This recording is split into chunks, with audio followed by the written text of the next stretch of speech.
Olá pessoal, diante então do verdadeiro sucesso dos nossos vídeos aí, com resumo para os principais concursos públicos que têm rodado aí no nosso país, venho hoje trazer para vocês aqui um resumo do concurso da Polícia Federal, que vai se realizar aí, no mês de agosto, relativo à matéria de Direito Constitucional.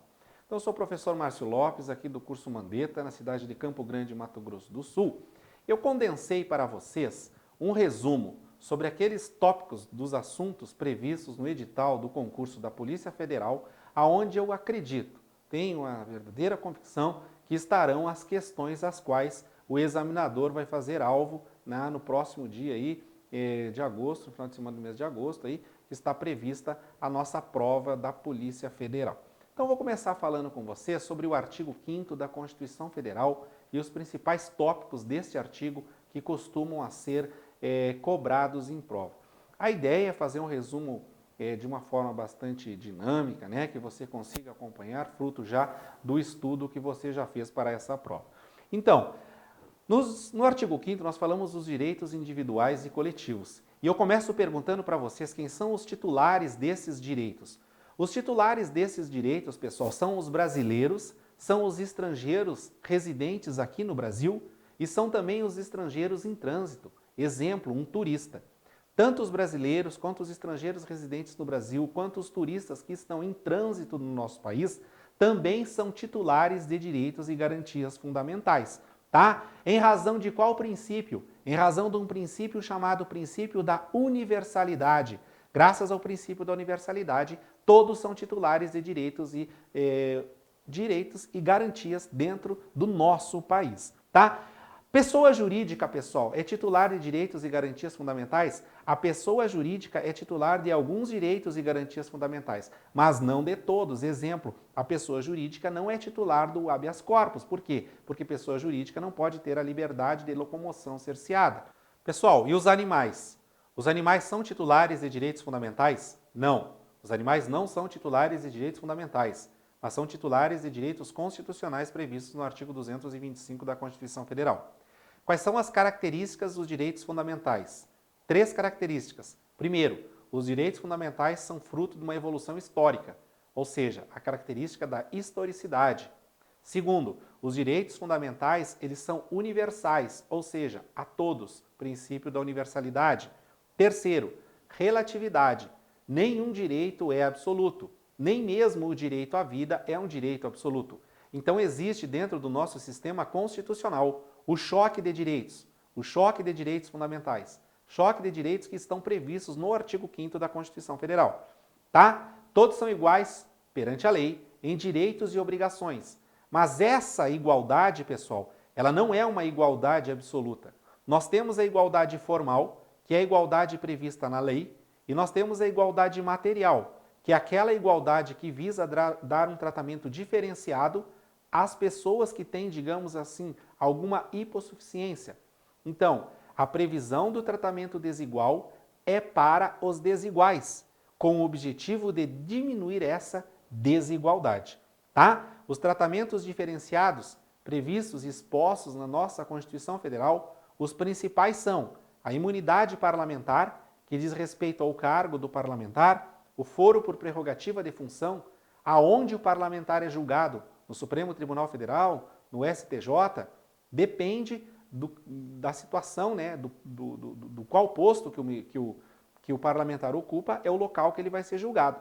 Mas esse foro por prerrogativa de função, ele não é pessoal, ele é funcional, ele é do cargo e não da pessoa. O percentual de vagas para deficientes em concursos públicos é um tratamento diferenciado dado a quem necessita de um auxílio do Estado a fim de diminuir a desigualdade em relação às outras pessoas.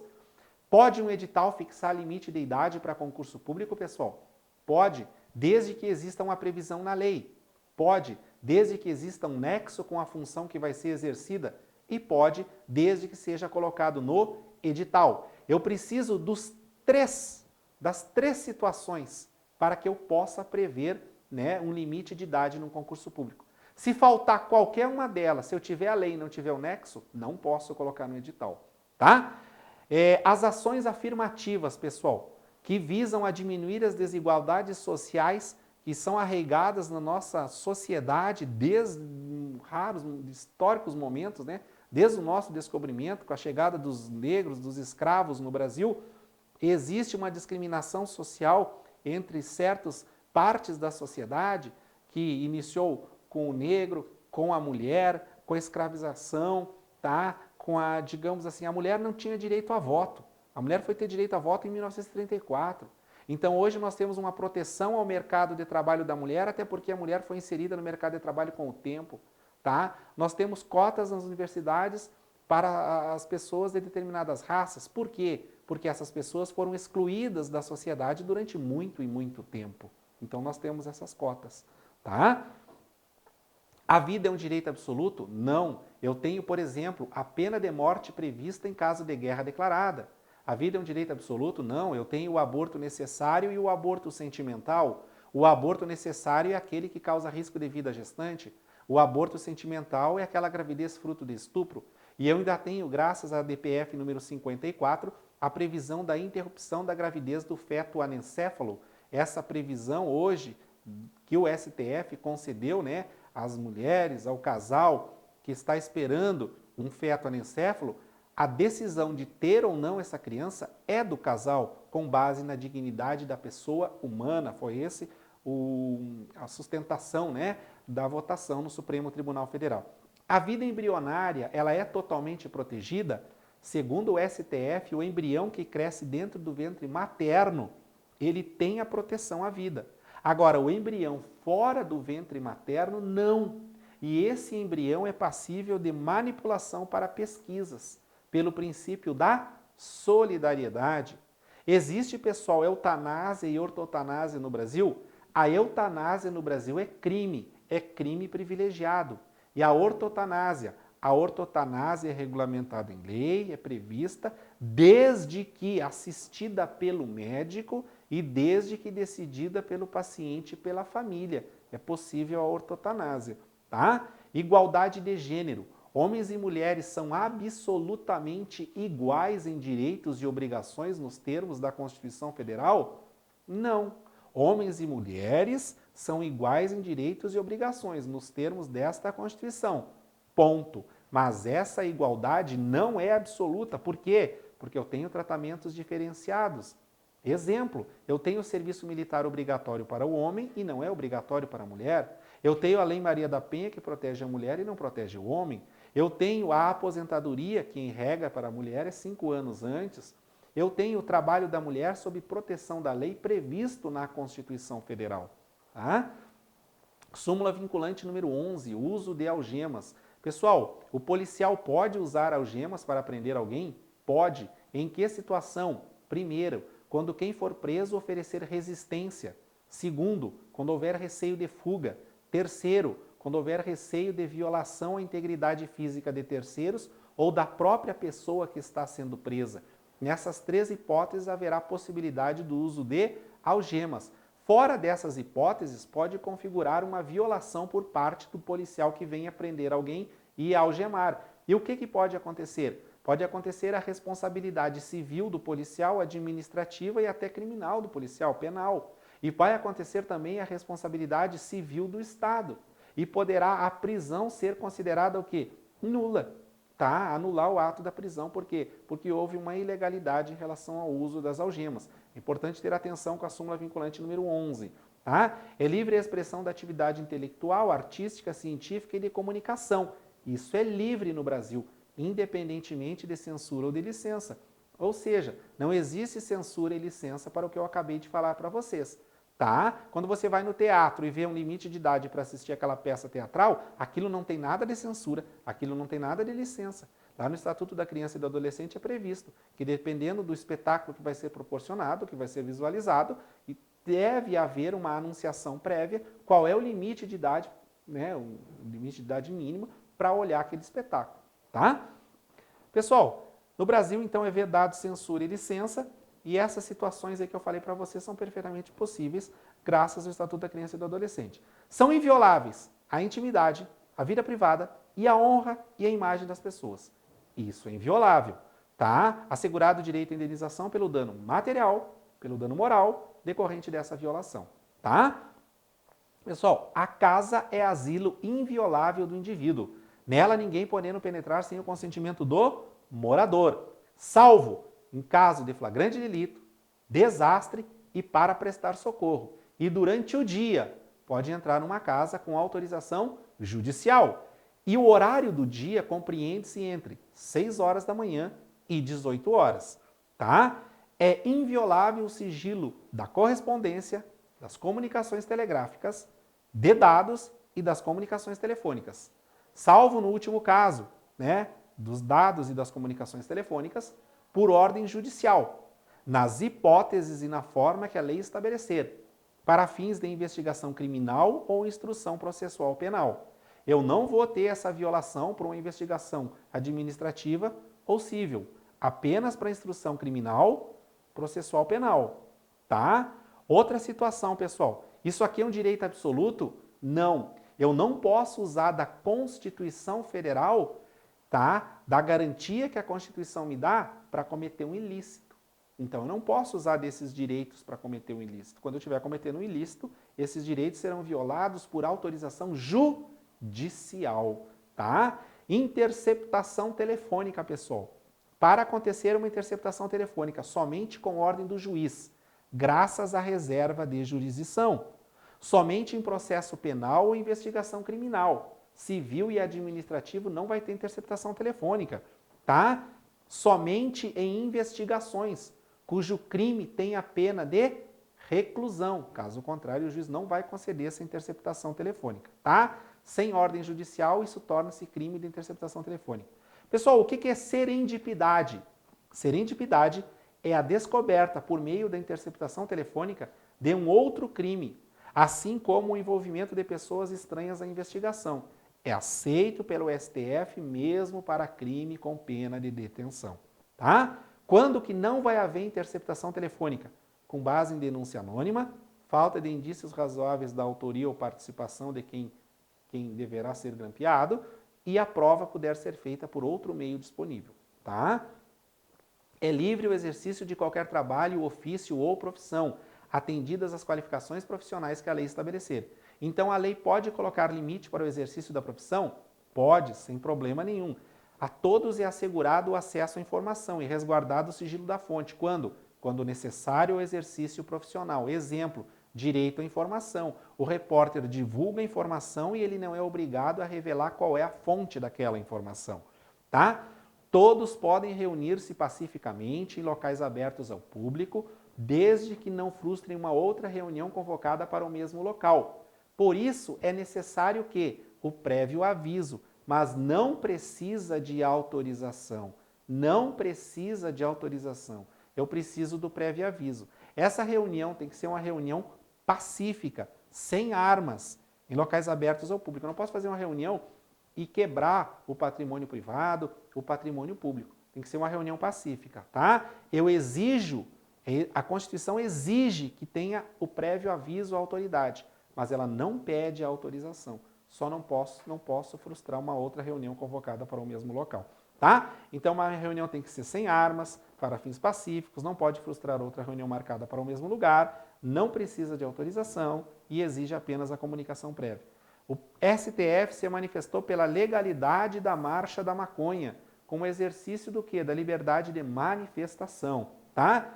Limitação ao direito de reunião. Eu tenho limitação ao direito de reunião durante o estado de defesa e durante o estado de sítio. Associação, pessoal, é plena liberdade de associação para fins lícitos, mas é vedado de forma absoluta a associação de caráter paramilitar, tá? A cooperativa é a mesma coisa. Eu não preciso de autorização para criar uma cooperativa, autorização para criar uma associação. O Estado pode pedir o registro da associação e o registro da cooperativa no órgão competente, mas só isso. Não precisa de autorização para criar elas. E o Estado só vai interferir nelas se houver o quê? Atividade ilícita sendo realizada pela associação ou até mesmo a cooperativa. Gente, as associações só poderão ser compulsoriamente dissolvidas ou ter suas atividades suspensas por ordem judicial, tá? Se houver a dissolução da associação, precisa de uma sentença judicial com trânsito em julgado. Se houver apenas a suspensão da associação, necessita do quê? De uma decisão judicial, tá? O Poder Legislativo e o Poder Judiciário não têm poder para fechar a associação. As entidades associativas, quando expressamente autorizadas, têm legitimidade para representar seus filiados. Essa legitimidade é para representar judicial ou extrajudicialmente os filiados. E necessita da autorização expressa, escrita? Necessita. Mas se tiver autorizado lá no estatuto, não basta? Não, não basta. O STF disse que precisa do quê? Da autorização expressa para a associação representar o filiado. Tem exceção? Tem. Quais são as duas exceções? Mandado de segurança coletivo e mandado de injunção coletivo. Tá? São as duas exceções. Pessoal, o direito de propriedade é absoluto? Não. A propriedade tem que atender à sua função social da propriedade. Então, a propriedade não é um direito absoluto, tá? Direito de herança é um direito constitucional. A sucessão de bens de estrangeiros situados no país será regulado por qual lei? Pela lei brasileira. Ok. Em benefício de quem? Do cônjuge ou dos filhos brasileiros. Vírgula. Sempre que não lhe seja mais favorável a lei pessoal do decujus. Ou seja, a brasileira casou com um estrangeiro, teve filhos e tem um imóvel no Brasil. Qual lei vai usar para fazer a sucessão depois que o estrangeiro morreu? A lei brasileira. Qual a exceção quando a lei do estrangeiro for mais benéfica à esposa ou aos filhos? Pessoal, a prática do racismo constitui crime inafiançável e imprescritível, sujeito à pena de reclusão. Ok? Está caindo em prova direto. Tá? E a ação de grupos armados, civis e militares contra a ordem constitucional e o Estado democrático também constitui crime inafiançável e imprescritível, só que não fala na pena de reclusão. Depois, eu tenho mais 4 crimes previstos na Constituição Federal. O terrorismo, o crime hediondo, o ilícito de drogas e a tortura. Esses 4 crimes são inafiançáveis, mas eles são prescritíveis, eles prescrevem, tá? Agora eles são insuscetíveis de graça ou anistia. E quem é que responde por eles? Quem responde por eles são aqueles que mandaram cometer o crime, os mandantes, os executores e aqueles que, podendo evitá-los, se omitiram. Tá? Cuidado que tem caído muito em prova disso aí. Tá? Nenhuma pena passará da pessoa do condenado, podendo a obrigação de reparar o dano ser estendida até o quê? O limite da herança transferida para o herdeiro. A herança responde pelas dívidas do falecido? Responde, mas os herdeiros não. É a herança que responde. A prisão ilegal será imediatamente relaxada. Prisão ilegal, relaxamento de prisão. Ninguém será levado à prisão ou nela mantido quando a lei admitir a liberdade provisória, com ou sem fiança. Não haverá prisão civil por dívida, salvo a do depositário, a do responsável pelo inadimplemento voluntário e inexcusável de obrigação alimentícia. A única prisão civil existente no Brasil hoje é qual? Pensão de alimentos. Ponto. Habeas corpus. Quando que eu concedo habeas corpus? O habeas corpus será concedido, tá? Conceder-se-á habeas corpus sempre que alguém sofrer ou se achar ameaçado de sofrer violência ou coação em sua liberdade de locomoção. É essa a palavrinha-chave, tá? Por ilegalidade ou por abuso de poder. Então eu tenho o habeas corpus preventivo e o habeas corpus repressivo. Eu tenho o salvo-conduto e o alvará de soltura. Tá? O habeas corpus é uma ação que pode ser entrada contra a pessoa jurídica de direito público ou de direito privado. Cuidado com essa questão. Mandado de segurança, qual é a palavrinha-chave?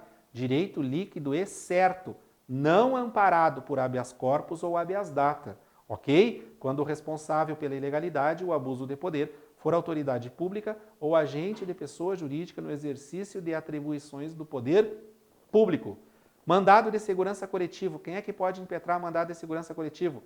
Partido político com representação no Congresso, entidade de classe, sindicato e associação constituída há mais de 1 ano. O partido político, ele é universal. Como assim?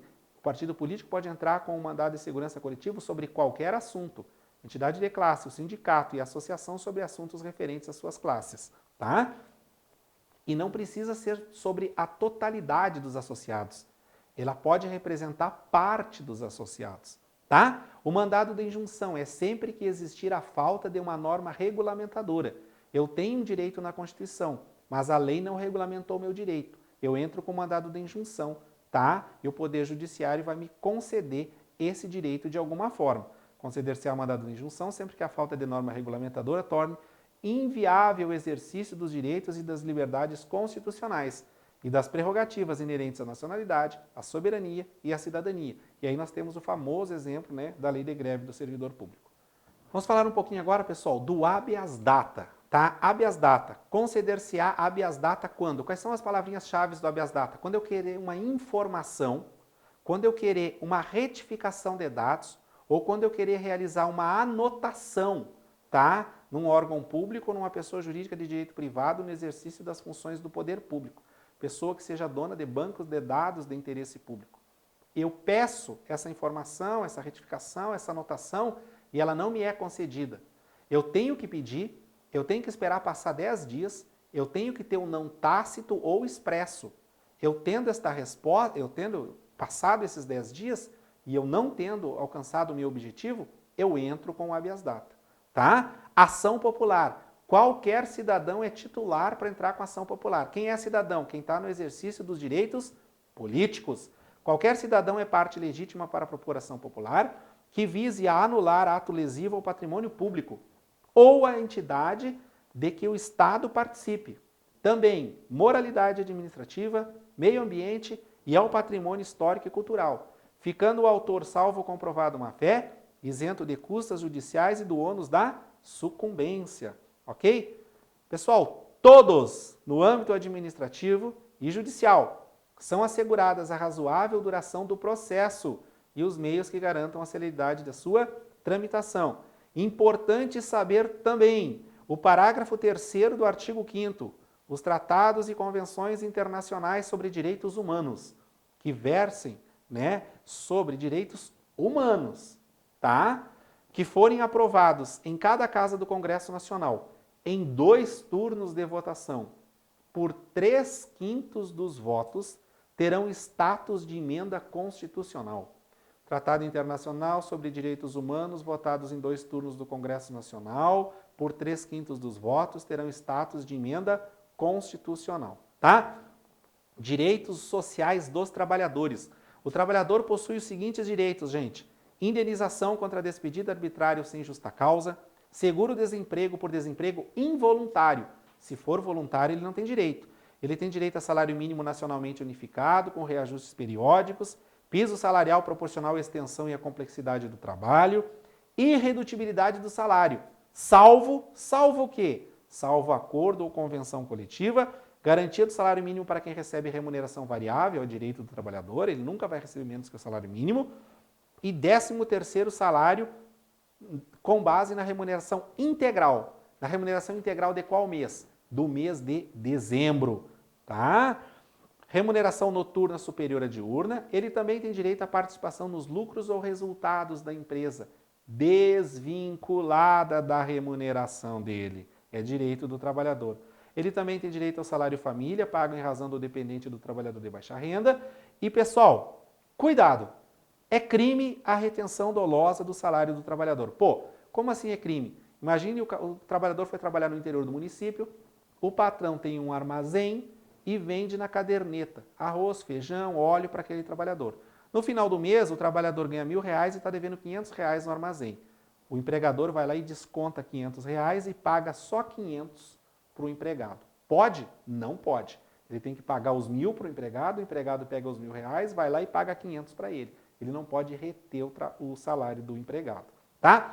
A jornada no trabalho no Brasil é de 8 horas diárias e 44 semanais. Essa é a jornada. Mas é facultado, gente. É facultada a compensação de horários e a redução da jornada, mediante acordo ou convenção coletiva de trabalho. Eu tenho também a jornada de 6 horas para turnos ininterruptos, salvo negociação coletiva. Sempre cuidado com salvo, com facultado, tá? O repouso semanal é remunerado e ele é preferencialmente aos domingos. Ele vai ser sempre aos domingos? Não, mas é preferencialmente aos domingos. E a hora extra é no mínimo 50% a mais que a hora normal. Hora extra, no mínimo 50%, pode ser 70%. Ok? O trabalhador tem direito a 1/3 de férias, além do 13º, com base na remuneração de dezembro, ele tem direito a 1/3 de férias, ele tem direito à licença gestante e paternidade, aviso prévio proporcional ao tempo de serviço, e o aviso prévio é no mínimo de 30 dias. Eu tenho também direito, o trabalhador tem direito à redução de riscos por meio de normas de saúde, segurança e higiene, ele tem direito a creches e pré-escolas aos filhos até 5 anos, ele tem direito à proteção em face da automação, tem direito à proteção ao trabalho da mulher, por isso que homens e mulheres não são absolutamente iguais em direitos e obrigações, tá? E também tem direito à ação trabalhista. O trabalhador saiu do emprego, ele tem até 2 anos para entrar com a ação trabalhista. A partir do dia que ele entra, ele tem 5 anos para andar para trás e buscar os direitos dele, tá? Ele entra com a ação trabalhista até 2 anos após a saída do trabalho. E a partir do dia que ele entra, essa ação conta 5 anos para trás, tá? Pessoal, proibição de discriminação de salário, função e admissão por motivo de sexo, idade, cor e estado civil. Proibição de discriminação por motivo de sexo, idade, cor e estado civil. É direito do trabalhador. Trabalho do menor. Proibição de trabalho noturno, perigoso ou insalubre a menores de 18 anos. E de qualquer trabalho a menores de 16 anos, salvo na condição de aprendiz a partir dos 14. Cuidado. Sindicatos. O Estado não pode interferir nos sindicatos. Apenas exige seu registro no órgão superior. Ponto. Estado não interfere em sindicato. Apenas exige o registro. A mesma coisa acontece com a associação e a cooperativa. Tá? Base territorial do sindicato. Eu posso ter, num município, um sindicato de cada categoria. Eu posso ter este sindicato representando mais de um município. Mas dentro do município, eu só posso ter um sindicato por categoria. Mas esse sindicato pode representar mais de um município. Tá? Sindicato defende interesses individuais e coletivos. Individuais e coletivos. Em questões administrativas e judiciais. Ok? Desobrigação de filiação. Ninguém é obrigado a se associar no Brasil, nem a sindicato. O sindicato tem que participar da negociação coletiva de trabalho e o aposentado sindicalizado tem direito a votar e ser votado no sindicato. Tá? É assegurado o direito de greve, competindo aos trabalhadores decidir sobre a oportunidade de exercê-lo e sobre os interesses que devam, por meio dele, defender. Tá? Os abusos cometidos durante a greve sujeitam os responsáveis às penas da lei. É assegurada a participação dos trabalhadores e empregadores nos colegiados dos órgãos públicos em que seus interesses profissionais ou previdenciários sejam objeto de discussão e deliberação. E, por fim, o que mais cai em prova, nas empresas de mais de 200 empregados, é assegurada a eleição de um representante destes com a finalidade exclusiva de promover-lhes o entendimento direto com os empregadores. Tá? Pessoal, vamos falar um pouquinho das gerações de direito? Primeira geração, relativas à liberdade, isto é, os direitos civis e políticos, individuais. Os direitos de primeira geração restringem a ação do Estado sobre o indivíduo, impedindo que se intrometa de forma abusiva na vida das pessoas. Exemplo, direito à propriedade. Direito de segunda geração são direitos referentes à igualdade, econômicos, sociais e culturais. Os direitos sociais estão na segunda geração. Tá? Exemplo, direito à educação e greve. Direitos de terceira geração refere-se ao princípio da solidariedade. Compreende os direitos difusos e coletivos. Tá? Quarta geração dos direitos. Parte da doutrina entende que é o direito à democracia, direito à informação e direito ao pluralismo. Ok? Artigo 12, nacionalidade. Nacionalidade, pessoal, é o vínculo que liga o indivíduo a determinado Estado, certo? Quem é que legisla sobre nacionalidade? Somente a União, competência exclusiva da União. Eu tenho 2 espécies de nacionalidade, a nacionalidade primária e a secundária. A primária originária é aquele camarada que nasce brasileiro nato. E a originária e a secundária ou adquirida é aquela pessoa que adquire a nacionalidade brasileira. Quem é que é brasileiro nato? Quem nasce no Brasil, filho de brasileiro, é brasileiro nato. Quem nasce no estrangeiro, filho de pai ou mãe brasileira, e um deles está a serviço da República Federativa do Brasil, também será brasileiro nato. Quem nasce no estrangeiro e os pais não estão a serviço da República Federativa do Brasil, e ele é filho de pai ou mãe brasileira, mas esse pai ou essa mãe pega essa criança, vai lá no consulado, na embaixada e registra ela, no consulado e na embaixada brasileira, e registra ela, mesmo ela tendo nascido no estrangeiro, foi registrado no órgão competente, ela será brasileiro nato. Tá? A terceira hipótese, a criança nasce no estrangeiro, filho de pai ou mãe brasileira, eles não estão a serviço do seu país, nem procuraram a embaixada para registrar a criança, mas a criança cresceu, veio morar no Brasil, fez 18 anos e optou pela nacionalidade brasileira, ela vai ser brasileiro nato, tá? Independentemente do tempo que ela já está no Brasil. Ela pode fazer 18 anos e optar pela nacionalidade com 18 anos. Ou ela pode vir morar no Brasil, fazer 18 anos e optar pela nacionalidade com 50 anos.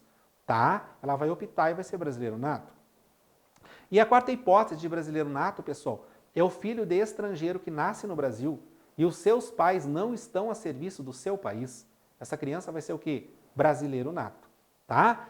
A nacionalidade secundária ou adquirida, o brasileiro naturalizado, é a situação que alguém estrangeiro ou apátrida adquire a nacionalidade brasileira pela vontade e não por um ato natural. É quem resolve ser brasileiro. A concessão da naturalização é um ato discricionário do presidente da República. Ele concede se quiser. Mas tem uma exceção em que não é discricionário. Quando é a naturalização extraordinária ou quinzenária. Aqui não há discricionariedade do presidente. E o que tem que acontecer? O estrangeiro que possuir residência fixa no Brasil por mais de 15 anos, a ausência da condenação penal e o requerimento do interessado dão direito à naturalização brasileira. Tá? São requisitos para os originários de países com língua portuguesa. O Brasil trata os originários de países de língua portuguesa de uma forma diferente dos outros estrangeiros para adquirirem a nacionalidade brasileira. Os originários de países de língua portuguesa precisam para residir no Brasil do quê? Residência no Brasil por 1 ano ininterrupto, idoneidade moral e capacidade civil. É o que basta para que os portugueses residentes no Brasil consigam a naturalização brasileira. Tá? Nessa hipótese aqui permanece a discricionariedade do presidente. E eu tenho ainda o português equiparado. Português equiparado é aquele que mora no Brasil, tá? E ele não se naturaliza brasileiro, mas ele tem os mesmos direitos do brasileiro naturalizado, inclusive os direitos políticos, após 3 anos, tá? Após 3 anos ele tem os direitos políticos. Mas como é que funciona essa equiparação? Existe a possibilidade de se dar aos portugueses residentes no Brasil os mesmos direitos que são dados aos brasileiros que residem em Portugal, exceto, lógico, os direitos constitucionais. Tá? Os direitos constitucionais não são dados a este português. Tá? Quais são as distinções existentes entre brasileiro nato e naturalizado? São 4 distinções e as 4 são previstas aonde? Na Constituição Federal. E somente a Constituição Federal pode distinguir brasileiro nato de brasileiro naturalizado. Tá? Quais são as 4 hipóteses de distinção? A primeira diz respeito ao cargo. O cargo de presidente da República, vice-presidente da República, presidente do Senado, presidente da Câmara, ministro do Supremo Tribunal Federal, oficial das Forças Armadas, carreira diplomática e ministro de Estado da Defesa são cargos privativos de brasileiros natos. Depois eu tenho uma distinção em relação ao quê? Em relação à função. Lá no artigo 89 da Constituição Federal, no inciso 7º, está escrito bem assim, ó, que compõem o Conselho da República. Quem é que compõe o Conselho da República? 6 cidadãos brasileiros natos. Então eu tenho uma distinção em relação à função. Primeira distinção, cargo. Segunda, função. Terceira, extradição.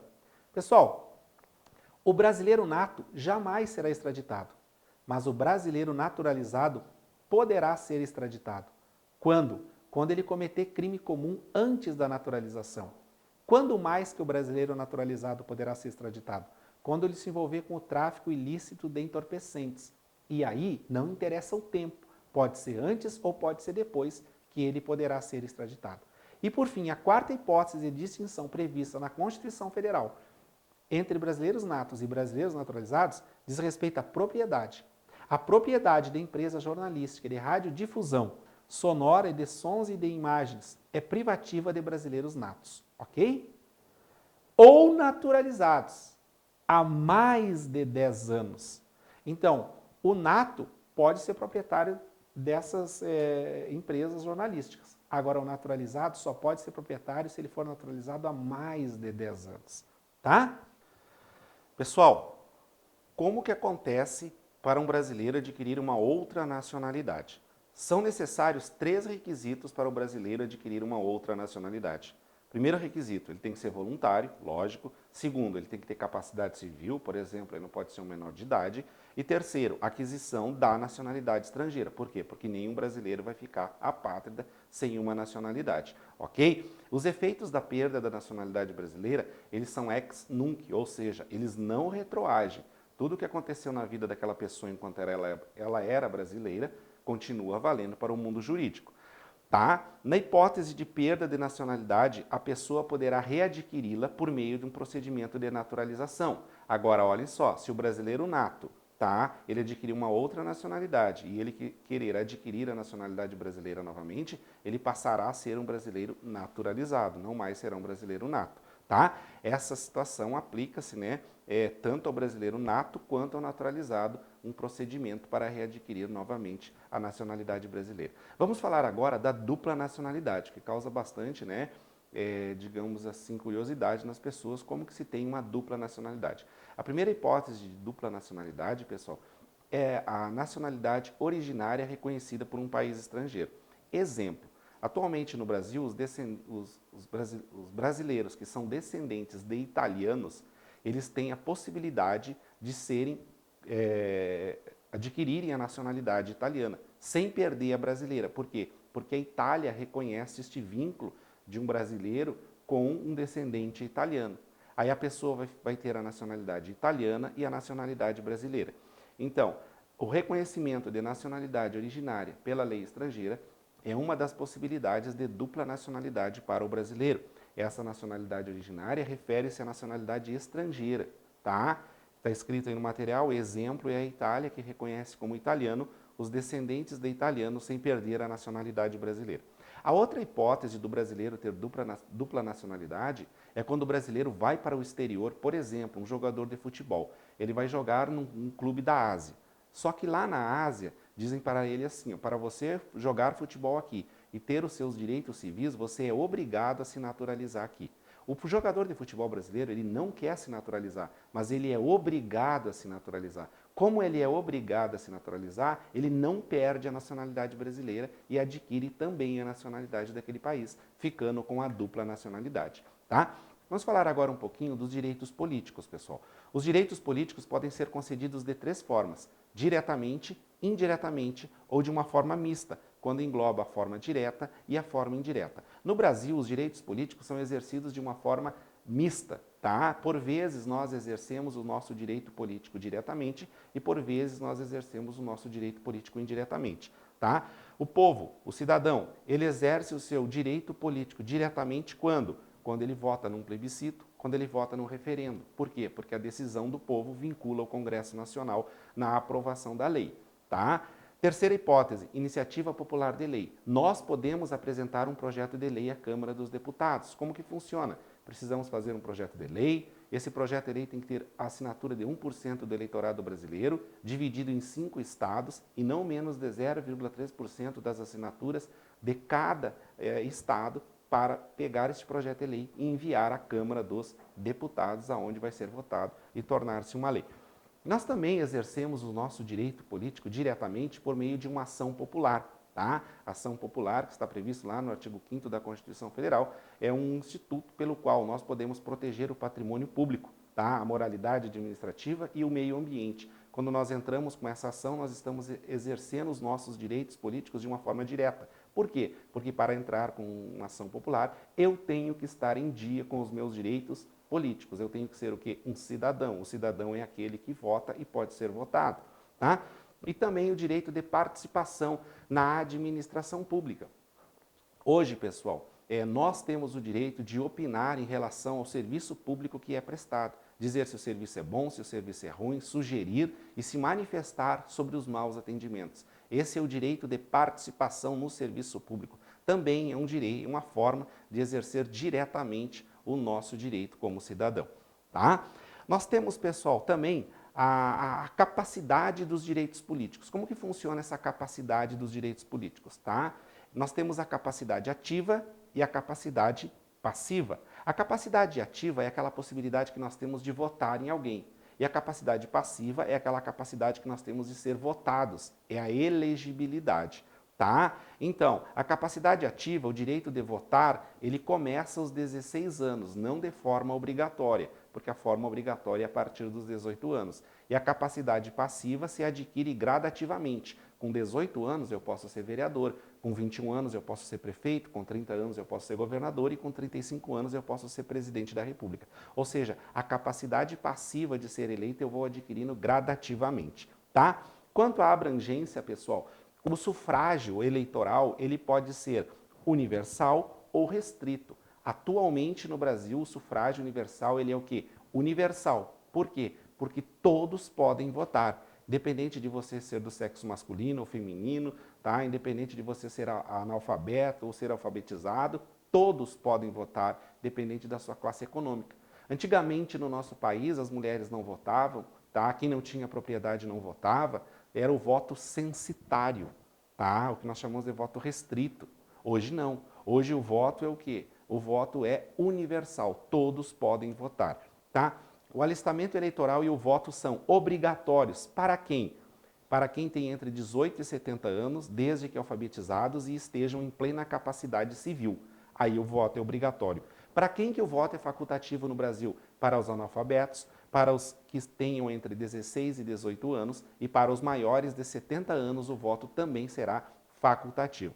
A idade mínima, pessoal, para um candidato tomar posse, qual é? Presidente da República, vice-presidente da República e senador são 35 anos, tá? Governador e vice-governador de estado e do Distrito Federal são 30 anos, ok? O deputado federal, o deputado estadual, o prefeito, o juiz de paz, o vice-prefeito, a idade mínima é 21 anos, ok? E o vereador tem como idade mínima 18 anos para tomar posse. Quem são os absolutamente inelegíveis, pessoal? São absolutamente inelegíveis, não podem ser votados os analfabetos, quem não possuir idade na data da posse, que foi o que eu acabei de falar, quais são as idades que tem que ter na data da posse, tá? A falta de filiação partidária, o candidato tem que estar filiado a um partido político para poder se candidatar. Os inalistáveis são inelegíveis. Quem são os inalistáveis? Os estrangeiros e durante o período do serviço militar obrigatório, os conscritos, médicos, dentistas, farmacêuticos e veterinários também são o quê? Inalistáveis, certo? Lembrando que o português equiparado poderá adquirir a capacidade de votar após 3 anos no Brasil, certo? Mas aí ele vai ter que pedir junto à Justiça Eleitoral. Cuidado com a súmula vinculante número 18. O que diz a súmula vinculante número 18? A dissolução da sociedade ou do vínculo conjugal no curso do mandato não afasta a inelegibilidade prevista no parágrafo 7º do artigo 14 da Constituição Federal. Ou seja, o casal, o esposo era prefeito. Aí a esposa não pode se candidatar a prefeita naquela cidade a qual o esposo já é prefeito. Aí o que eles faziam? Se separavam, dissolviam a união conjugal e aí a esposa se candidatava. Mas era uma separação, né, digamos assim, só no papel. Por quê? Porque o esposo continuava prefeito, com toda a máquina administrativa na sua mão e acabava facilitando a eleição da esposa, porque ele já estava, digamos, num segundo mandato e não poderia um terceiro mandato. Tá? Então, mesmo que exista a dissolução conjugal de um casal, por exemplo, um prefeito se separa da esposa, a esposa dele não pode se candidatar a prefeita naquela cidade a qual ele já é prefeito, mesmo que tenha havido o quê? A separação, mesmo que ela seja o quê? Uma ex-esposa, tá? Ela não pode se candidatar. O militar alistável é elegível, atendidas as seguintes condições. Pessoal, o militar pode se candidatar a um cargo eletivo? Ele pode. tá? Se ele tiver mais de 10 anos de serviço, ele fica agregado na PM, no Bombeiro, nas Forças Armadas, concorre à eleição. Se ele for eleito, no ato da diplomação, ele passa automaticamente para a inatividade. Se ele contar menos de 10 anos, ele tem que se afastar da atividade militar, ou seja, ele pede as contas, vai embora e vai cuidar da vida política dele, tá? Agora, se ele tem mais de 10 anos, ele fica agregado, se candidata, se eleito no ato da diplomação, vai para a inatividade. Se não for eleito, ele volta para o trabalho, ok? Impugnação de mandato eletivo, pessoal. A impugnação de mandato eletivo é quando se verifica que o candidato eleito agiu com irregularidades e com ilicitudes para conseguir a eleição. Aí você pode o quê? Impugnar este mandato eletivo de quem foi eleito. Como que funciona? O mandato eletivo poderá ser impugnado ante a Justiça Eleitoral, cuidado na hora da prova, no prazo de 15 dias. 15 dias. Contados do quê? Contado da diplomação. Cuidado com essa questão. A ação deverá ser instruída com provas de abuso de poder, econômico, corrupção ou fraude. Tá? Eu tenho que provar isso para impugnar o mandato de quem foi eleito. A ação da impugnação de mandato eletivo tramitará em segredo de justiça, respondendo o autor da ação, na forma da lei, se temerário de manifesta má-fé. Tá? A lei que alterar o processo eleitoral entrará em vigor na data de sua publicação, não se aplicando à eleição que ocorra até 1 ano da data de sua vigência. Cuidado com essa questão também, tá? Pessoal, no Brasil não existe possibilidade de cassação de direitos políticos. Não existe cassação de direitos políticos no Brasil. Ponto. A perda dos direitos políticos ocorrerá nos casos de cancelamento da naturalização por sentença transitada em julgado, tá? Cancelamento da naturalização por sentença transitada em julgado. A incapacidade civil absoluta. Pela nova lei, somente os menores de 16 anos são incapazes absolutamente em relação aos seus direitos políticos, tá? A suspensão dos direitos políticos, pessoal, se dará nos casos de, aqui tem que saber, são 4 hipóteses de suspensão dos direitos políticos. Primeiro, condenação criminal transitada em julgado enquanto durarem seus efeitos. Segundo, recusa de cumprir obrigação a todos impostas ou prestação alternativa, conforme está previsto lá no artigo 5º, inciso 8º da Constituição Federal. Deem uma olhadinha depois, o exemplo clássico ali é o serviço militar obrigatório, tá? O camarada tem que servir a Marinha, o Exército, a Aeronáutica, só que a religião dele não permite que ele sirva. Beleza, ele não vai servir, só que ele tem que prestar o quê? Um trabalho alternativo. Se ele se negar a prestar esse trabalho alternativo, ele vai ficar com os direitos políticos suspensos até prestar esse trabalho alternativo, tá? Improbidade administrativa. Os políticos normalmente são condenados por improbidade administrativa, automaticamente ele tem os direitos políticos o quê? Suspensos, tá? E outra situação, o decoro parlamentar dos deputados, senadores, vereadores, deputados estaduais, o decoro parlamentar, violar o decoro parlamentar é caso de suspensão dos direitos políticos. Vamos falar um pouquinho do Poder Executivo. O Poder Executivo, pessoal, ele possui funções típicas e funções atípicas. Qual é a função típica do Presidente da República? Administrar. Qual é a função atípica do Presidente da República? Legislar. Julgar um processo administrativo também é uma função atípica. Quando ele edita uma medida provisória, é uma função atípica do chefe do Poder Executivo. Por quê? Porque quem cuida das leis é o Poder Legislativo. Para o Poder Legislativo, propor um projeto de lei, isso sim é atividade típica. Mas para o Executivo, não. A atividade típica do Executivo é o quê? Administrar, tá? Funções do Presidente da República. Ele tem a função de chefe de Estado e chefe de governo. Quando que ele é chefe de Estado? Quando ele representa o Brasil nas suas relações internacionais. Quando que ele é chefe de governo? Quando ele exerce a administração superior do governo federal, exerce o poder executivo com o auxílio dos seus ministros. Quando ele administra, ele é chefe de governo. Quando ele representa o Brasil no exterior, ele é chefe de Estado, tá? Qual é o procedimento para a eleição do presidente da República, pessoal? Quando você vota no presidente, automaticamente você elege o vice-presidente, tá? Depois não tem choro nem vela, tá, gente? Obter a maioria absoluta dos votos. Para ser presidente, tem que se obter a maioria absoluta dos votos, não computados os votos em branco e os votos nulos. Somente se computa os votos válidos. O presidente eleito pelo sistema majoritário absoluto, ou seja, quem tem mais voto está eleito, tá? A eleição ocorre em primeiro domingo e último domingo do mês de outubro do ano que antecede a posse, que ocorre no dia 1º de janeiro. Pessoal, cuidado, questõezinhas de prova.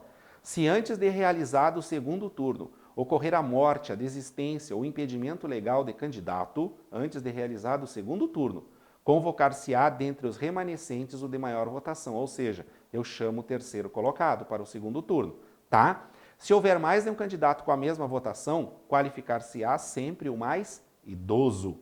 Se decorridos 10 dias da data fixada para a posse, o presidente tem que tomar posse dia 1º de janeiro, correu 10 dias, passou do dia 10 de janeiro, tá? O presidente ou o vice-presidente, salvo motivo de força maior, não tiver assumido o cargo, este cargo de presidente será declarado vago. Então o presidente ele tem 10 dias para tomar posse, ou o vice. Se eles não tomarem posse em 10 dias, a contar da data da posse, que é 1º de janeiro, o cargo será declarado vago. Em caso de impedimento do presidente da República e do vice, os dois têm que estar impedidos, o presidente e o vice, ou vacância dos respectivos cargos, quem é que vai assumir a presidência da República? O primeiro camarada que é chamado é o presidente da Câmara dos Deputados. Se ele estiver viajando, chama o presidente do Senado Federal. Se ele também estiver viajando, eu chamo o presidente do Supremo Tribunal Federal. Tá? Essa é a ordem de sucessão da cadeira de presidente da República. A vacância do cargo de presidente da República e de vice-presidente da República. Cuidado! Se essa vacância ocorrer nos 2 primeiros anos do governo, serão convocadas eleições diretas, 90 dias depois de aberta a última vaga. Se cai um avião com o presidente e o vice nos 2 primeiros anos do governo, serão convocadas eleições diretas. Nós vamos lá votar e eleger um novo presidente e um novo vice-presidente. 90 dias após aberta a última vaga. Se essas vagas forem abertas nos 2 últimos anos do governo, de presidente e vice, se o avião caiu nos últimos 2 anos, estou dando um exemplo aqui para ficar fácil de vocês entenderem, tá, pessoal? Não é nenhum tipo de apologia, nada, a acontecer uma catástrofe desse tipo, tá? Então, olha só, se acontece alguma coisa nos 2 últimos anos com o presidente e o vice-presidente da República, que sejam declaradas vagas os seus cargos, serão convocadas nos 2 últimos anos eleições indiretas que serão realizadas pelo Congresso Nacional, 30 dias após aberta a última vaga. Tá? Então tem que tomar cuidado. 2 primeiros anos, 90 dias após aberta a última vaga, e a eleição é direta. Nos 2 últimos anos, 30 dias após aberta a última vaga, e a eleição é indireta. Quem é que vota? O Congresso Nacional. Tá? Em qualquer dos casos, gente, os novos eleitos vão só terminar os mandatos dos anteriores. Eles não vão ser eleitos para um mandato de 4 anos. Eles vão só terminar o que falta do mandato de quem não pôde mais continuar o seu mandato. Tá? O presidente e o vice-presidente da República, eles não poderão, sem licença do Congresso Nacional, ausentar-se do país por período superior a 15 dias, sob pena de perda do cargo. Cuidado com essa questão também. Cuidado com o que fala lá em relação ao presidente da República sobre o chamado decreto autônomo.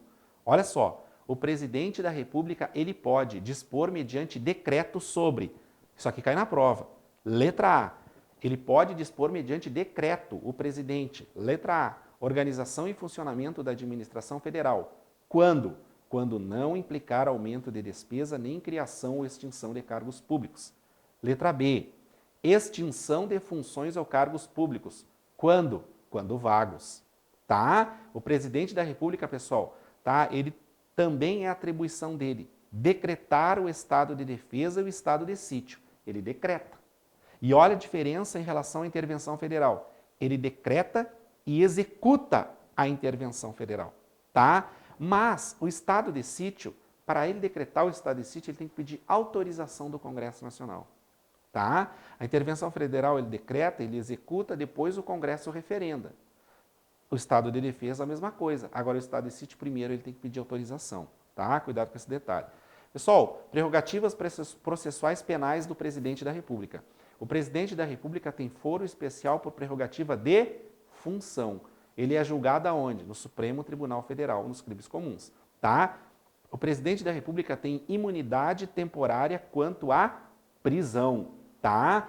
O que está escrito no artigo 86, parágrafo 3º da Constituição Federal?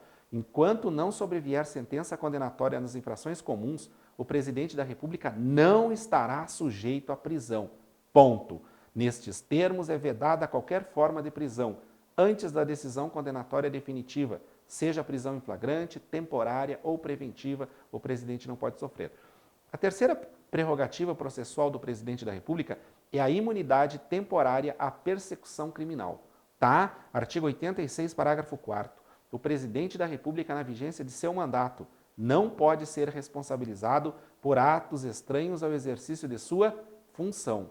Tá? Isso aqui é uma prerrogativa do presidente da República. O governador e o prefeito não têm essa prerrogativa. Tá? Por consequência, o presidente não está sujeito à persecução criminal pelas infrações penais anteriores à expedição do diploma.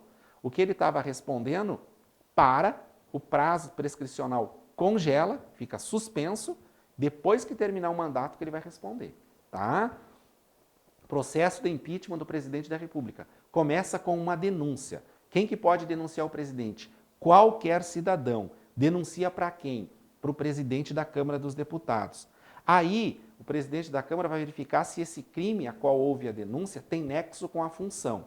Se tem a ver com a função, ele vai verificar se é um crime de responsabilidade ou se é um crime comum. Por quê? Porque se for crime comum, quem julga é o STF. Se for crime de responsabilidade, quem julga é o Senado. Tá? Quais são os crimes de responsabilidade que o presidente da República pode cometer? Os atos do presidente que atentem contra a Constituição Federal são crimes de responsabilidade. E especialmente contra a existência da União, o livre exercício dos poderes legislativo, judiciário e do Ministério Público, tá? O exercício dos direitos políticos, individuais e sociais, se o presidente atentar contra isso é crime, tá? De responsabilidade. A segurança interna do país, se o presidente viola, é crime de responsabilidade. A probidade na administração é crime de responsabilidade. A lei orçamentária é crime de responsabilidade. E o cumprimento das leis e das decisões judiciais também é crime de responsabilidade do presidente da República. Os demais crimes serão crimes comuns. Certo? Recebida a denúncia, o presidente tem 10 sessões para apresentar defesa. Imediatamente é instaurada uma comissão especial que elaborará um parecer que será lido em plenário. Ok? A votação na Câmara dos Deputados para admitir ou não a denúncia. Olha só, pessoal, quando o procedimento da denúncia ele é admitido, quem vai dizer se o presidente vai ser julgado pelo Senado ou pelo STF é a Câmara dos Deputados. A Câmara dos Deputados é que vai dizer. E para ele ser julgado, a Câmara tem que aprovar esse julgamento por um quórum de 2/3 dos deputados federais. Tá? O afastamento do presidente. Recebida a denúncia ou queixa-crime pelo STF, ou instauração do processo pelo Senado, e esse recebimento e essa instauração ela acontece por maioria simples dos senadores e dos ministros do Supremo Tribunal Federal. A partir do recebimento dessa denúncia, o presidente fica afastado por 180 dias. Para quê? Para que exista o julgamento. E se não julgarem ele em 180 dias, ele volta para a cadeira de presidente. Olha só, a Câmara dos Deputados é quem diz se ele pode ou não ser julgado. Beleza, mas aí ele não fica afastado ainda. Ele só fica afastado quando o Senado ou o STF recebem a denúncia. Quando eles recebem a denúncia por maioria simples dos seus membros, a partir daí o presidente fica afastado por 180 dias. Tá? O julgamento do presidente ocorrerá de que forma? Se for no Senado Federal, vai ter a presidência do ministro-presidente do Supremo Tribunal Federal. Se o julgamento for por crime de responsabilidade, quem vai presidir esse julgamento no Senado é o presidente do STF. Caso contrário, o julgamento vai ocorrer de forma normal no Supremo Tribunal Federal. E para o presidente sofrer o impeachment, deixar a cadeira de presidente, é preciso que chegue-se a um quórum de 2/3 dos senadores ou 2/3 dos ministros do Supremo Tribunal Federal. Tá? Pode ter recurso? Somente da ilegalidade do procedimento. Não existe recurso do mérito do processo de impeachment. Tá? Ministros de Estado. Os ministros de Estado serão escolhidos por quem? Pelo presidente da República, dentre brasileiros maiores de 21 anos e no exercício dos direitos políticos. Tá? Pessoal, vamos falar agora um pouquinho da defesa do Estado e das instituições democráticas. Vamos falar um pouquinho do Estado de defesa, previsto no artigo 136 da Constituição Federal. Acompanhem comigo. O presidente da República pode, ouvidos o Conselho da República e o Conselho de Defesa Nacional, decretar estado de defesa para preservar ou prontamente restabelecer em locais restritos e determinados. Isso cai na prova. Ele pode decretar o quê? O estado de defesa. Quando que ele vai decretar o estado de defesa?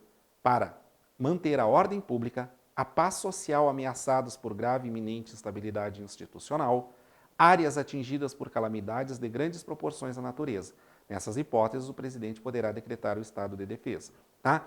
Requisitos do decreto que institui o estado de defesa. Primeiro requisito, tem que ter um tempo determinado. Não pode ser sem tempo determinado. E o tempo determinado é 30 dias, prorrogável uma vez, por mais 30 dias, se houver uma justificativa. 2. Indicará as áreas de atuação. As áreas do estado de defesa têm que ser áreas determinadas. Indicará as medidas coercitivas a vigorarem. Quais são as medidas coercitivas que podem vigorar durante o estado de defesa? 1. Restrições aos direitos de, letra A, reunião, ainda que exercida no seio das associações. Letra B, sigilo de correspondência. Letra C, sigilo de comunicação telegráfica e telefônica. Tá? 2. Ocupação e uso temporário de bens e serviços públicos, na hipótese de calamidade pública, respondendo à União pelos danos e custos decorrentes. Muito importante saber as medidas coercitivas a vigorarem durante o estado de defesa. Leiam, releiam, decorem isso aqui para a prova. Tem grande incidência em prova. Tá? Procedimento para a decretação do estado de defesa. Quem que decreta o estado de defesa? O presidente da República. Decretado o estado de defesa ou sua prorrogação, o presidente da República, dentro de 24 horas, submeterá o ato com a respectiva justificação ao Congresso Nacional. E o Congresso Nacional, por maioria absoluta dos seus membros, irá decidir sobre a manter ou não manter o estado de defesa. Se o Congresso Nacional estiver em recesso, gente, esse Congresso será convocado extraordinariamente no prazo de 5 dias, tá? E o Congresso Nacional apreciará o decreto dentro de 10 dias contados do seu recebimento. E o Congresso deve continuar funcionando enquanto vigorar o estado de defesa. Caso seja rejeitado o decreto do estado de defesa, cessa imediatamente o estado de defesa. Então, o presidente tem 24 horas para submeter o ato ao Congresso Nacional. O Congresso Nacional, se estiver em recesso, será convocado em 5 dias. O Congresso Nacional vai apreciar o decreto em 10 dias. E se o Congresso Nacional rejeitar o decreto, cessa imediatamente o estado de defesa. Estado de sítio. Quem é que decreta? O presidente da República. Mas ele precisa do quê? Da autorização do Congresso. O procedimento do estado de sítio é o seguinte: primeira coisa, o presidente deve ouvir o Conselho da República e o Conselho de Defesa, solicitar ao Congresso Nacional autorização para decretar o estado de sítio, relatar os motivos determinantes do pedido do estado de sítio. Ele tem que fazer isso, tá? Hipóteses que pode ser decretado o estado de sítio. Primeira hipótese, comoção grave de repercussão nacional ou ocorrência de fatos que comprovem a ineficácia de medida tomada durante o estado de defesa, e no máximo por 30 dias. Certo? Nesta hipótese, o estado de sítio pode durar no máximo 30 dias. Na segunda hipótese, declaração de estado de guerra ou resposta à agressão armada estrangeira. Neste caso, o prazo é indeterminado, porque ninguém sabe quando que uma guerra vai acabar. Tá? E ele é prorrogado sucessivamente de 30 em 30 dias, ok? Participação do Congresso Nacional no estado de sítio. O Congresso Nacional é quem vai autorizar o estado de sítio ou a sua prorrogação, por o quórum de maioria absoluta de seus membros, ok? 2. Solicitada a autorização pelo presidente da República para a decretação do estado de sítio, se o Congresso Nacional estiver no recesso, por exemplo, no mês de janeiro, ele está no recesso. Quem é que vai convocar o Congresso Nacional? O presidente do Senado Federal, que é o mesmo presidente do Congresso Nacional. Ele vai convocar o Congresso para que se reúna no prazo de 5 dias. O Congresso Nacional permanecerá funcionando até o término das medidas coercitivas, tá, que forem editadas durante o estado de sítio. Quais são as garantias constitucionais que ficarão suspensas durante o estado de sítio? Quais são elas? Tá? No caso de comoção grave, de repercussão nacional ou ocorrência de fatos que comprovem a ineficácia de medidas tomadas durante o estado de defesa, poderá ser decretado o estado de sítio e, nessa situação, as seguintes garantias ficarão suspensas. 1. Obrigação de permanência em local determinado, ou seja, o direito de ir e vir fica suspenso. Detenção em edifício não destinado a acusados ou condenados por crimes comuns. As pessoas podem ser determinadas a ficar em determinados locais, desde que não sejam juntos com condenados pela justiça. Outra situação, restrições relativas à inviolabilidade da correspondência, sigilo de comunicações, a prestação de informações e a liberdade de imprensa, radiodifusão e televisão. Tudo isso pode acontecer durante o estado de sítio, exceto o pronunciamento de parlamentares no Congresso, desde que liberado pela respectiva mesa, ou a da Câmara ou a do Senado. Cuidado com isso aqui, gente, isso aqui cai em prova. Outra restrição, suspensão da liberdade de reunião, fica suspenso durante o estado de sítio. Busca e apreensão em domicílio, nós temos a inviolabilidade do domicílio, que cai durante o estado de sítio. Intervenção nas empresas de serviços públicos, isso aqui pode acontecer durante o estado de sítio. Requisição de bens, pode acontecer durante o estado de sítio. Atuação do Congresso durante o estado de sítio. Durante o estado de sítio, a mesa do Congresso Nacional, ouvidos os líderes partidários, designará comissão composta de 5 de seus membros para acompanhar e fiscalizar a execução das medidas referentes ao estado de defesa e ao estado de sítio. Tá? Atuação do Congresso após o estado de defesa e após o estado de sítio. Letra A. Cessado o estado de defesa ou estado de sítio, cessarão seus efeitos. Ok. Sem prejuízo da responsabilidade pelos ilícitos cometidos por seus executores ou agentes. Tá? B. Logo que cesse o estado de defesa ou estado de sítio, as medidas aplicadas em sua vigência serão relatadas pelo Presidente da República em mensagem ao Congresso Nacional. Essa mensagem vai ter a justificação das providências adotadas, a relação nominal dos atingidos e indicação das restrições aplicadas. Tá? Forças Armadas, pessoal, o que nós precisamos saber sobre Marinha, sobre Exército e sobre Aeronáutica? As Forças Armadas são constituídas pela Marinha, Exército e Aeronáutica, instituições nacionais permanentes e regulares, organizadas com base na hierarquia e na disciplina. Sob a autoridade suprema de quem? Do Ministro da Defesa? Não, do Presidente da República, gente. E destinam-se a quê? Defesa da pátria, garantia dos poderes constitucionais e, por iniciativa de qualquer desses poderes, a garantia da lei e da ordem. Tá? Detalhe, não caberá habeas corpus em relação a punições disciplinares militares. Ponto. Só tem uma exceção, quando a punição for ilegal. Cabe habeas corpus para debater ilegalidade de prisão disciplinar militar? Sim. Ao militar são proibidas a sindicalização e a greve, certo? Ao militar são proibidas a sindicalização e a greve, tá? O militar, enquanto estiver no serviço ativo, não pode se filiar a partido político. Quando ele for para inatividade, aí ele se filia ao partido político. Pessoal, quanto ao habeas corpus, percebam, não caberá habeas corpus em relação às punições disciplinares militares. Ponto. Tá certo? Se cair na prova, pode marcar como certo.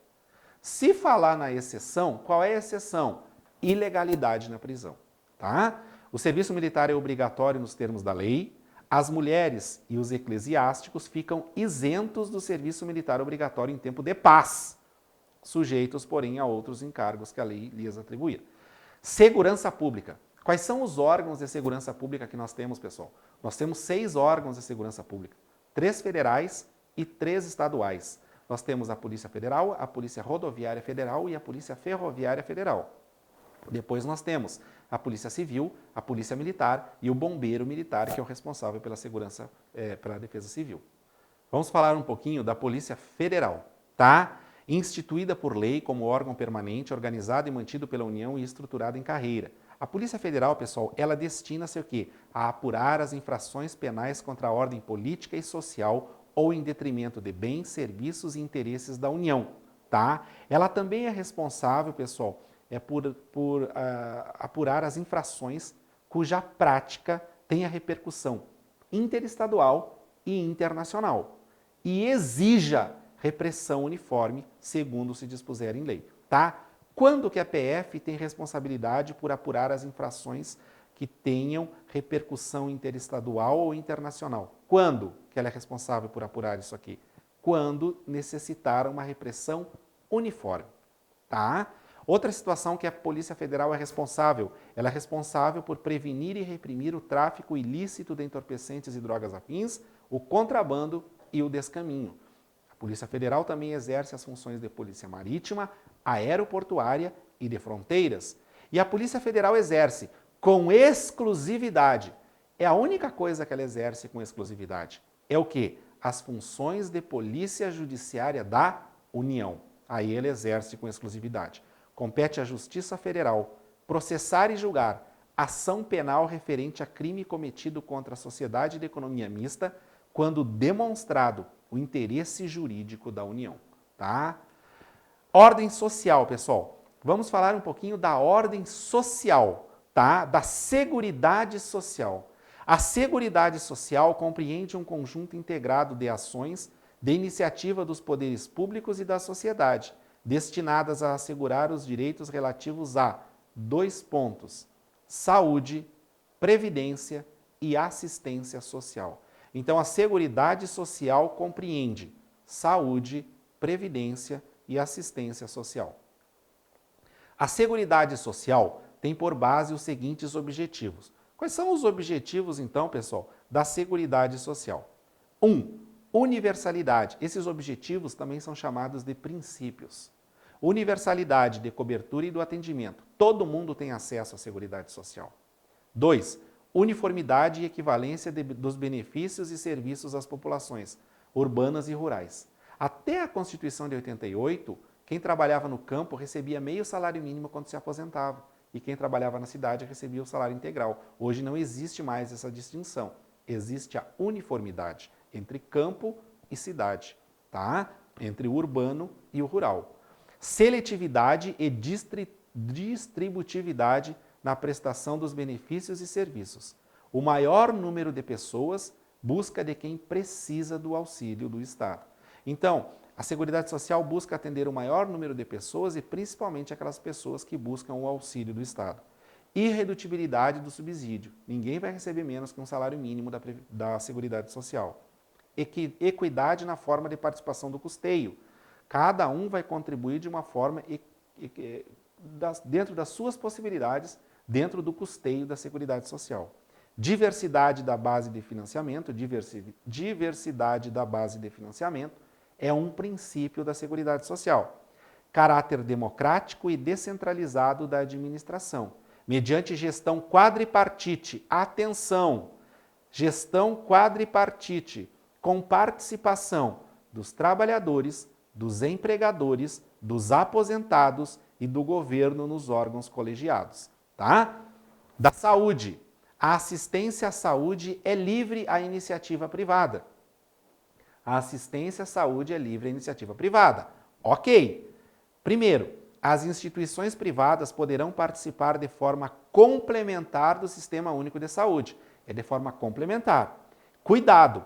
É vedada a destinação de recursos públicos para auxílios ou subvenções às instituições privadas com fins lucrativos. Terceiro, é vedada a participação direta ou indireta de empresas ou capitais estrangeiros na assistência à saúde no país, salvo nos casos previstos em lei. Esses 3 caem em prova. Cuidado com o salvo, cuidado com os fins lucrativos, tenham atenção, tá, em relação à saúde. O Sistema Único de Saúde, o nosso SUS, compete, além de outras atribuições nos termos da lei, o seguinte: primeiro, o SUS controla e fiscaliza procedimentos, produtos e substâncias de interesse para a saúde e participa da produção de medicamentos, equipamentos imunobiológicos, hemoderivados e outros insumos. Tudo isso aqui é atribuição do SUS. O SUS executa as ações de vigilância sanitária e epidemiológica, bem como as de saúde do trabalhador. O SUS ordena a formação de recursos humanos na área de saúde. O SUS participa da política e da execução das ações de saneamento básico, tá? As ações e serviços públicos de saúde integram uma rede regionalizada e hierarquizada. Eles mudam essas 2 palavras na hora da prova. Regionalizada e hierarquizada. E constituem um sistema único, organizado de acordo com as seguintes diretrizes. Quais são as diretrizes, então, do Serviço Público de Saúde? 1. Descentralização, com direção única em cada esfera de governo. 2. Atendimento integral, com prioridade para as atividades preventivas, sem prejuízo dos serviços assistenciais. 3. Participação da comunidade. Previdência social. A previdência social, pessoal, ela é restrita a quem contribui. Quem não contribui não tem previdência social. Ponto. Quem não contribui e recebe benefício assistencial. É outra coisa, não é aposentadoria, tá? A previdência social será organizada sob a forma de regime geral de caráter contributivo e de filiação obrigatória. Então eu não decido se eu vou ou não contribuir. Se eu estou trabalhando e tenho a carteira assinada, eu vou contribuir, tá? Observados critérios que preservem o equilíbrio financeiro e atuarial. Benefícios previdenciários. É vedada a adoção de requisitos e critérios diferenciados para a concessão de aposentadoria aos beneficiários do regime geral de previdência social. Ressalvados. Letra A. Os casos de atividades exercidas sobre condições especiais que prejudiquem a saúde ou a integridade física. B. Segurados portadores de deficiências nos termos definidos em lei complementar.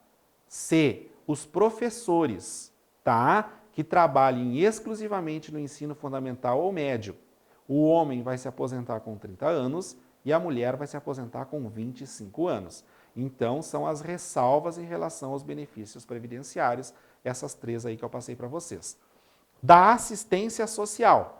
A assistência social será prestada a quem dela necessitar, independentemente de contribuição à Seguridade Social, e tem por objetivos: a previdência social é só para quem contribuiu. A assistência social é independentemente de ter contribuído ou não. Quais são os objetivos da assistência social? 1. Proteção à família, à maternidade, à infância, à adolescência e à velhice. 2. O amparo às crianças e adolescentes carentes. 3. A promoção da integração ao mercado de trabalho. 4. A habilitação e a reabilitação das pessoas portadoras de deficiência e a promoção de sua integração à vida comunitária. 5. A garantia de um salário mínimo mensal. A quem? A pessoa portadora de deficiência e ao idoso, que comprovem não possuir meios de prover a própria manutenção ou de tê-la provida por sua família conforme dispuser a lei. Observação então aqui, pessoal. A pessoa sozinha não consegue se sustentar a si ou a sua família e não possui familiar que possa auxiliar. Nesse caso, ela vai receber assistência social. Meio ambiente. Todo o dano causado ao meio ambiente leva à responsabilidade.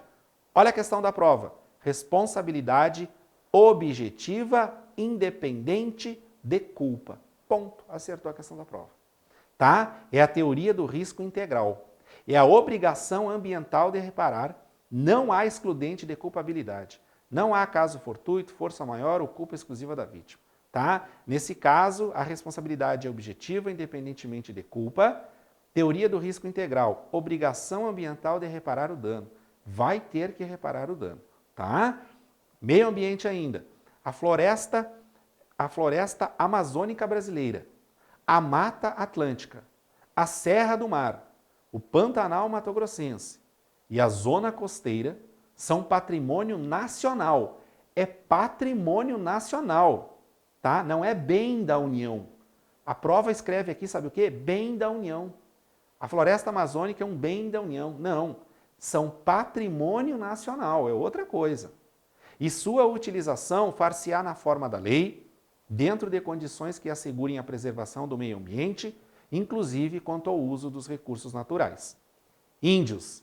São reconhecidos aos índios sua organização social, costumes, línguas, crenças e tradições.